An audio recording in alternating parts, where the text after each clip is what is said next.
आप अगर उन चीजों को खरीदते हैं जिनकी आपको बिल्कुल भी जरूरत नहीं, तो शीघ्र ही आपको उन चीजों को बेचना पड़ेगा जिनकी आपको सबसे ज्यादा जरूरत है।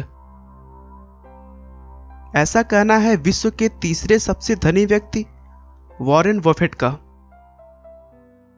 जिन्हें शेयर बाजार का जादूगर भी कहा जाता है।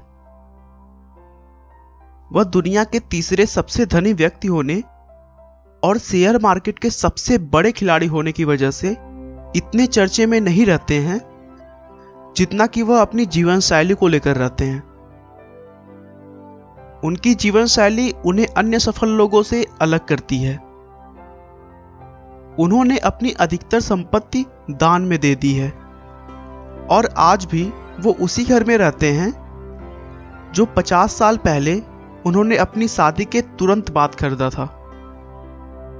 वे हर जगह अपनी कार खुद चला कर ले जाते हैं और उन्होंने अपनी सुरक्षा के लिए किसी को भी नहीं रखा है। कुछ साल पहले दुनिया के सबसे धनी व्यक्ति बिल गेट्स पहली बार वॉरेन बफेट से मिले। वॉरेन से मिलने का समय उन्होंने आधा घंटा रखा था, क्योंकि उन्हें लगता था कि वॉरेन का स्वभाव थोड़ा अलग है और उनसे कुछ ज्यादा बात बनने वाली नहीं है।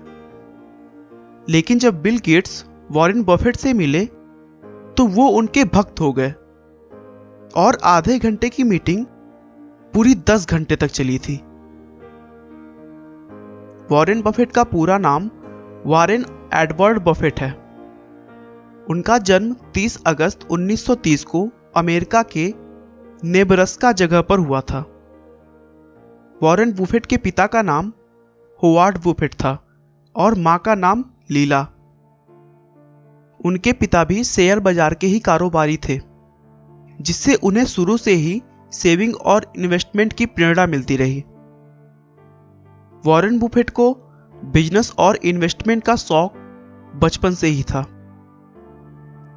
जब वह 11 साल के थे तब घर घर जाकर न्यूज़पेपर बांटा करते थे। न्यूज़पेपर बांटकर वह $180 हर महीने कमाते थे और उन पैसों को कहीं ना कहीं इन्वेस्ट कर देते। उन्होंने न्यूज़पेपर बांटकर बचत करके 14 साल की छोटी सी उम्र में एक जमीन भी खरीद लिया था। अपने कॉलेज के समय तक उन्होंने $80,000 का बचत कर लिया था, जो कि उस समय के हिसाब से बहुत ही ज्यादा हुआ करता था। अपने निवेश की सोच को और आगे बढ़ाते हुए उन्होंने इसी फील्ड में अपना कैरियर बनाया। वॉरेन बफेट का मानना है कि वो आज जो भी है उसका पूरा श्रेय बेंजामिन ग्राहम को जाता है। दोस्तों बता दें, बेंजामिन ग्राहम भी एक बहुत बड़े शेयर बाजार के खिलाड़ी थे और उन्हीं के वहां $1200 प्रति माह के वेतन पर वॉरेन बफेट ने काम किया था और शेयर बाजार में निवेश के गुण सीखे थे। जब वॉरेन ने कंपनी को ज्वाइन किया था, उसके 2 साल बाद बेंजामिन ग्राहम रिटायर हो गए और तभी वॉरेन ने भी वहां से नौकरी छोड़ दी और अपना खुद का काम शुरू किया। अगले कुछ सालों में देखते ही देखते कई उतार चढ़ाव के बाद वॉरेन बफेट अरबपतियों की गिनती में शामिल हो गए और आज दुनिया के तीसरे और अमेरिका के दूसरे सबसे धनी व्यक्ति बन गए हैं। वॉरेन बफेट आज 85 वर्ष की आयु में भी सफल इन्वेस्टर और एंटरप्रेन्योर होने के साथ ही साथ एक मोटिवेशनल स्पीकर भी हैं और वह 21वीं सदी के सबसे बड़े दानवीर माने गए हैं।